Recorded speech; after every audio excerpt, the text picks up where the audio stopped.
over here. And we have the next session we have on is set up a next generation sequencing workflow for food authenticity by Dr. Mario from Thermo Fisher Scientific. But before that, I would like to introduce with a small brief of Dr. Mario.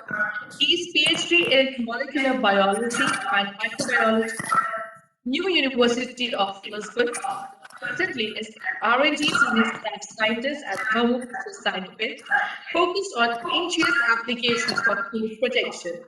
Previous role included Global Food Molecular Business Development Manager at SGS Molecular and founder of BioPrimit a startup company focused on DNA-based methods for food analysis and pioneered on the introduction of NGS in the food sector for routine analysis in food fraud and protection areas.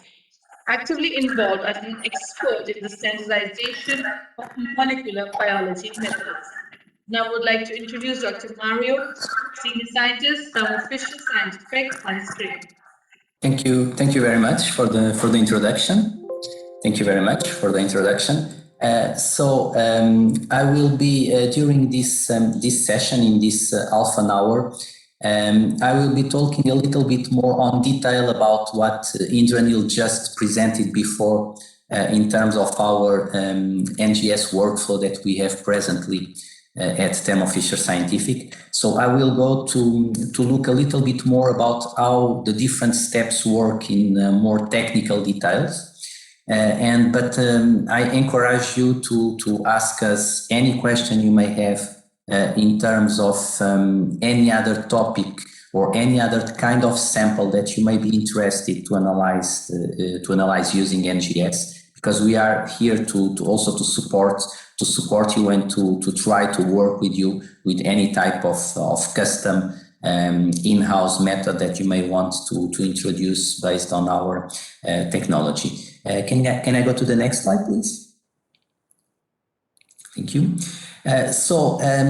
Just starting by DNA fingerprints, because that's what we are looking for when we look about a food product, and we want to try to identify the different ingredients that are on that particular food product, regardless the type of processing, like you saw on the previous presentation. We may be dealing with many different types of products with different transformations that can damage DNA, as Indranil was saying just a few minutes ago. And we have a lot of challenges when we are looking about the whole food analysis.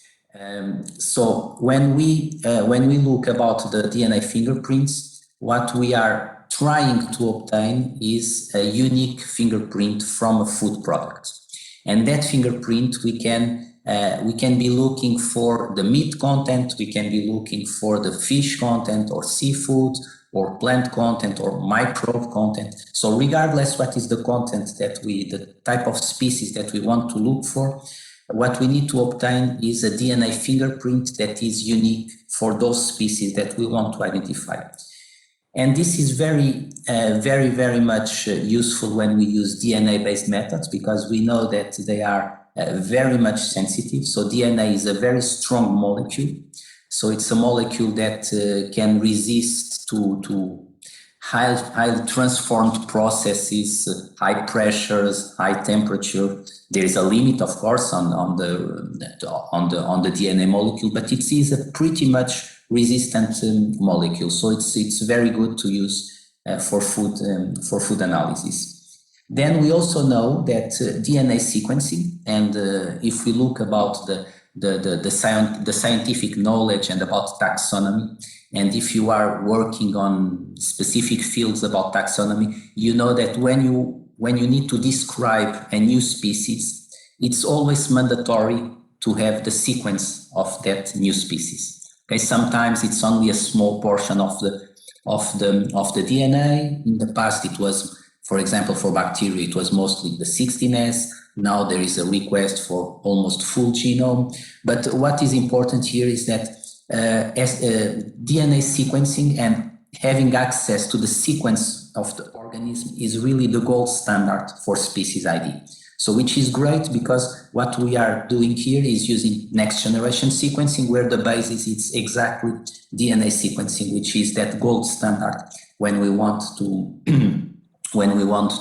to define, to describe a new species, which is also great because, as you can imagine, since it is mandatory, let's say, to sequence or to have a sequence of a specific, even if it's only for a specific gene, of all the species, it means that we are looking about really huge public databases that are available to be used by any user. Okay, and that's also what we are going to take advantage also with this NGS analysis is of those really huge databases that, of course, need to be carefully analyzed, and I will go through during the presentation to avoid any kind of mistakes that it's normal that those huge databases can contain some wrong entries, let's say, in terms of species. But that's also one of the topics that I will talk a little bit during this presentation.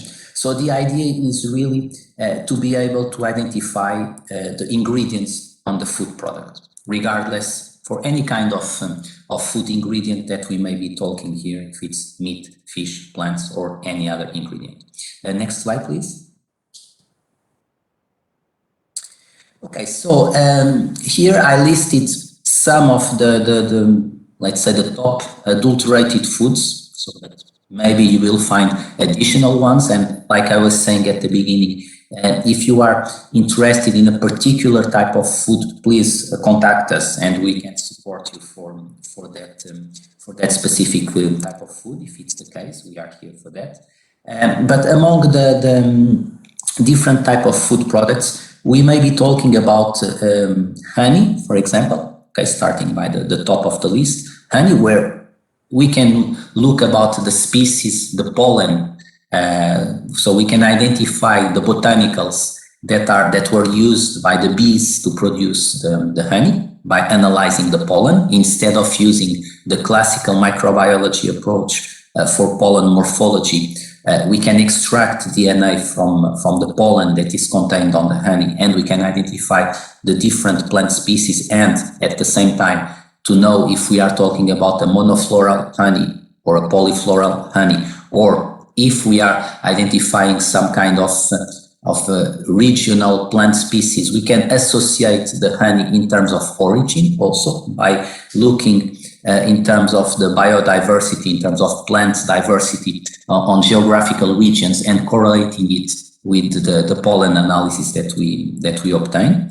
If we are talking about milk, we can always look about the species that was used to produce milk, and it can be the common cow, sheep, or goat milk, but it can be, for example, some more exotic milks like camel, for example, that can be also used, or buffalo for the mozzarella cheese. But we can look also for some specific goat species that are in some countries that are used for milk production, and using NGS, because we are not targeting any particular species, like you could see in the previous presentation.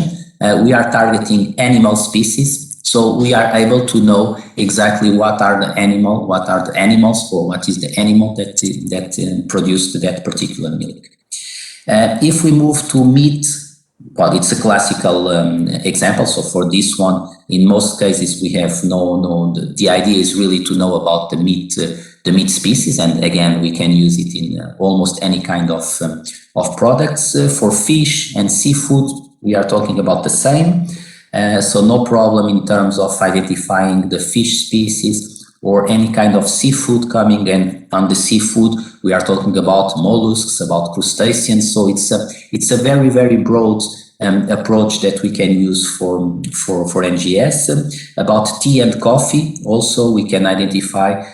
We know that tea is Camellia sinensis, but we can identify if there is some kind of adulteration with additional plant species in there. About coffee, we can look about the two varieties, for example, the Arabica variety and the Robusta variety, that in fact we call them varieties, but in fact they are different species. So we are talking about different species. So it is pretty much easy to differentiate and to identify a sample of coffee if it contains a mixture of these two varieties or if it's a pure variety. Vegetables and fruits can be also analyzed by NGS because of the DNA content. I just want to make a remark about some fruits that where the DNA content is not so high, and so for some fruits it can be more challenging. Okay, it's not impossible, but it can be more challenging to obtain DNA from some particular fruits. Herbs, spices, cereals, all of them can be easily analyzed. And then I noted with a red, small red bullet, the olive oil and wine, because for this type of products, in most cases, and specifically in olive oil, it is very much challenging to obtain DNA from this type of product. So I'm not, I do not recommend to use any DNA-based method. It's not a question of NGS, it's about DNA content. So it's not really from my side to recommend using DNA-based methods for olive oil. Next slide, please. Okay, so what is the output of the NGS? DNA sequences, like I was saying. You obtain a FASTQ file, so it's a text file basically. So it's a specific file, but it's a text file containing millions and millions of sequences that are on that file. So this is the output of the NGS analysis. And all those millions of sequences, it's precisely because using the NGS technology, what we are going to do is to sequence each individual molecule coming from the food product. And that's exactly why we are able to analyze mixtures of species, and that we don't need pure cultures, we don't need pure food cultures, we don't need any pure product. Even if it contains several species in there, there is no problem, because the system, the technology itself, after you extract DNA from your food sample, with this technology, you will separate each individual DNA sequence coming from the food sample, and each of those individual DNA sequence will produce a sequence, an individual sequence that can be analyzed separately. And that's why if you have meat, fish and plants in there, you are able to separate all the different DNA molecules and obtaining individual results for each of the molecules. So you can detect all different DNA in a sample. The comparison, the identification process is by comparing with specific databases. Okay, it can be your own database, it can be a public database, it can be the solution as we are providing to make life easier in terms of automation, like you saw in the previous presentation. But of course, there is the limitation of the database. But knowing, as I was saying at the beginning, that DNA sequencing is mandatory for species description, for new species, you can imagine that it is very much unlikely that you will find a species in your food product that is not present in any database available right now. It's really unlikely. So it's a completely untargeted approach, as I was saying, and it's really the tool to answer to this specific question, what is in my sample, which is really the very, very much important, because we are talking about food fraud and we don't know what can be mixed in the sample. So we don't know exactly, we don't know what to look for. So we really need to have this very, very broad approach that NGS let us to go. Next slide, please.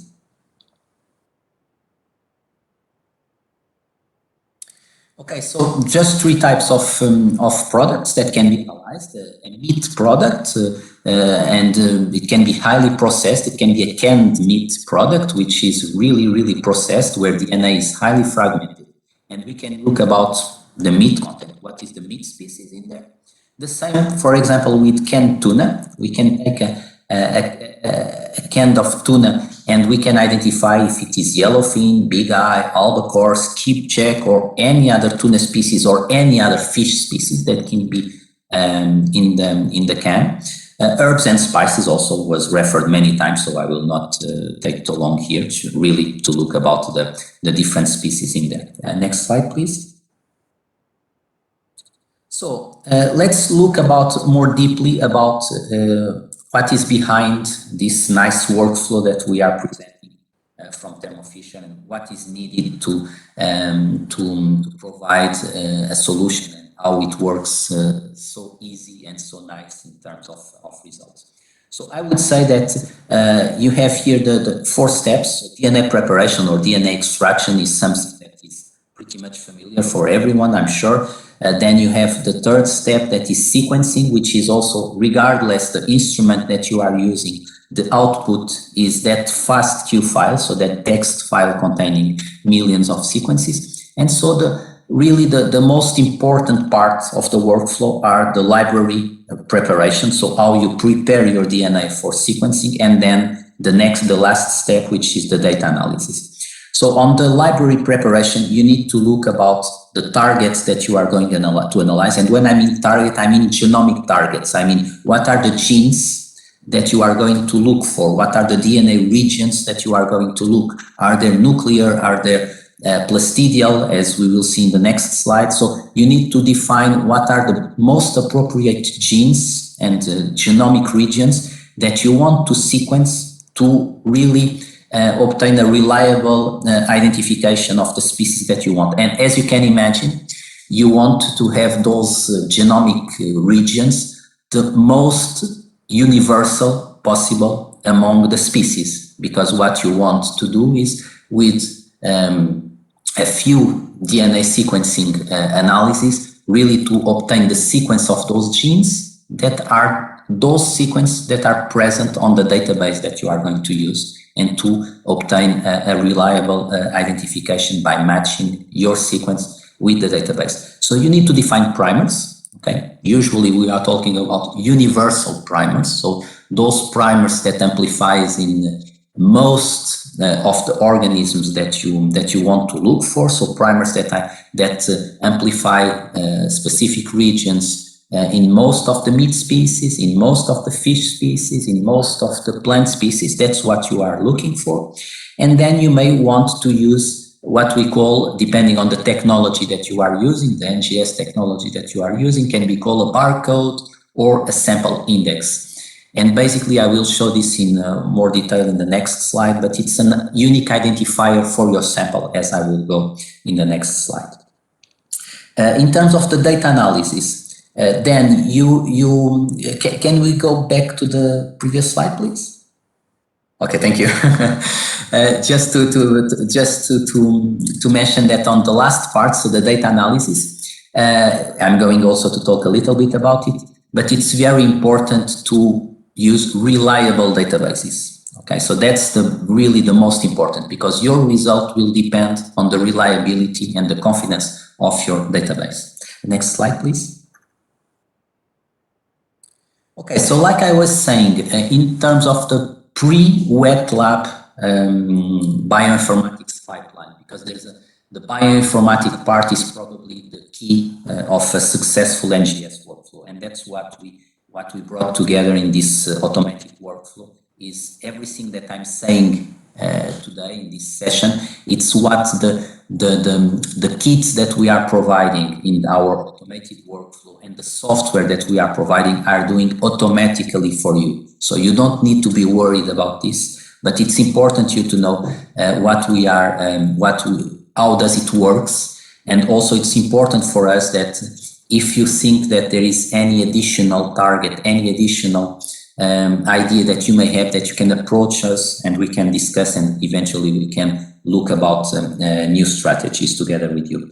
So we identified the target regions. Like I was saying, it can be nuclear genes. We can be talking about nuclear genes depending on the species itself. If it's a plant species, in most cases, what is recommended by the literature is to use chloroplastidial genes, for example, MATK, RBCL or spacers like the TRN or ITS, which is a nuclear gene. If we are talking about animal species, then the literature recommends to use cytochrome oxidase or cytochrome B or 16S or 12S. So it really depends on what are you looking for? Is it meat? Is it fish? Is it plant?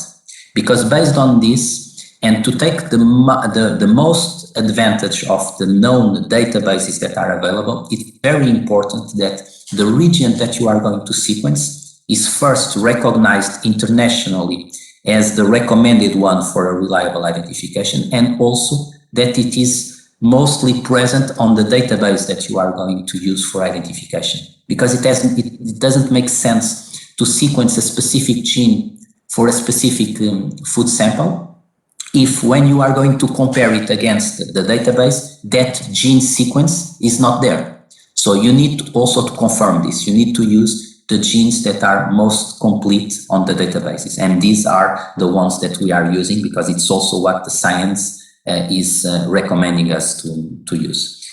Can we move to the next slide, please? Okay, thank you. Regarding, again, additional to these genes that we are going to use on this what we call meta-barcoding approach, which is looking for many different regions of these genes. Additional to this, in this specific workflow that we are providing at Thermo Fisher, we also use this, as I was mentioning before, this barcode or sample index strategy. And basically, it's a very simple strategy where what is going to produce is for each individual DNA molecule that is obtained from the food product, we will add an artificial sequence. We will tag with a unique identifier that DNA molecule with a specific barcode that has a specific DNA sequence. So it's a very, very short DNA sequence, as you can see in the screen. So it's the barcode can be 8 to 12 nucleotides. And what we are going to do is to attach that barcode to each molecule, which means that if you are looking about, let's say 24 samples, okay, you want to analyze 24 samples, what you are going to do is you are going to extract the DNA and then you are going to use a different barcode for each one of the samples. So for sample number 1, you use barcode number 1, sample number 2, and so on. So that once you go to so you extract DNA individually from the food samples, you add the barcode to each food sample, to each DNA, sorry. And then when you go to the run, because each DNA coming from each sample is uniquely identified by a unique barcode, then you can mix all DNAs together. And this makes a huge difference because it will reduce the cost. You can mix many different samples using this strategy. But this is also already included in the workflow that we are providing. So it's really easy to use and you don't need to be worried about how this works. But of course, we are here to explain you if you have any question after this conference. Next slide, please. Then we move to the post-wet lab bioinformatics. So you run your samples, so you extract the DNA from your samples, you amplified your DNA that was extracted using our kits for the target regions that I mentioned before. If it's animal, if it's meat, if it's animal, if it's meat, if it's fish, if it's plant. So you use the kits that we have. The kits already contain those barcodes, those sample index, so you can label each one of your food sample with a unique identifier. You mix all together and you make your run using our Ion Chef and S5 instrument, like shown in the previous presentation. And at the end, you obtain that nice, well, I call it nice, it's a huge file containing millions of sequences, so the FASTQ file. And it can be a file with a size of 1 to 2 gigabytes, just you to have this kind of idea. and you will obtain, among the millions of sequences that you obtain, you will have all the sequences obtained from the samples that you analyzed and you run all together. So now what we need is really to guarantee the quality of the sequences and the quality of the database, because this is what is really important and that will impact on your result. In terms of the quality of the sequences that you obtain, so we are measuring many quality scores. The normal quality scores that are described from the literature for NGS-based analysis, for sequence analysis, so to make sure that we are excluding all bad quality sequences and we only keep those that met the normal criteria for quality. We are doing several DNA alignments. We may be doing phylogenetic analysis to try to understand very similar species, DNA sequences, to try to understand if they are from the same species or not. We may need to evaluate those sequences in terms of how they are supported on this phylogenetic analysis in the specific groups, in the specific clades, how strong is that support, and the definition of those groups.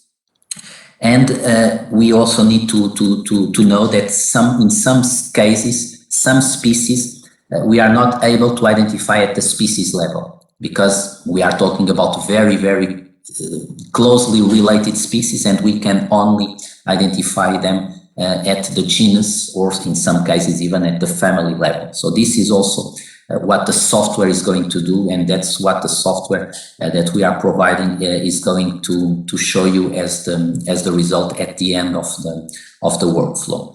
And then we compare with the database. And when we are comparing with the database, we need to take in mind the database that we are using. So how confident are we about using the database? The species that are present in the sample, okay? So if you have any species in your sample that is not on the database, then you will not be able to identify it. Also very important, the number of entries of your database. And when I mean number of entries is, it's always good, or always much better, to have many sequences of the same species on the database to have a more robust and more reliable result. Also, you may want to compare against multiple databases. So this can be done also with the workflow. In the software that we are providing, we already provide a database containing also more or less 10,000 species of meat, of fish and plants, something like that, between 10 to 15,000 species. So it's already a very complete databases that we have here, mostly for meat and fish. For plants, it's an ongoing process where we are increasing and updating the database with additional species in the near future. And also, when you are comparing against the database, you may need to have some taxonomic information when you are doing it by yourself, not using the workflow that we are proposing and the software. If you do the classical BLAST analysis, that in many cases it's the method that is used by, I would say, most of the users of DNA sequence instruments. If you go to a BLAST for species identification, I'm sure that many times you have many results, and it's not so straightforward for you to define and to have a finished result in terms of the species name that sequence is coming, because there's a lot of entries, because the species is very much heterogeneous, and many different sequences of that species can be different, and it makes more difficult to understand if we are talking about the same species, or maybe the species that you are identifying is very closely related with another species, and so on. So there is that kind of taxonomic knowledge that you need to have, and also you may need to go to scientific literature to try to clarify any one of these problems. But this is what we have already made automatically using the software. Next slide, please. Okay, so in summary, how it works, like I was saying, you extract your DNA from your samples, regardless the number of samples you have. You amplify individually each one of the DNAs using the kits that we are providing, using, as I was describing before, a different barcode for each sample so that you identify uniquely your sample. You pull everything together. You run the samples. You obtain your FASTQ file. You use the software that we are providing, and you automatically obtain a species ID result. So that's the summary of the workflow that I was describing and that you also heard about in the previous presentation. Next slide, please.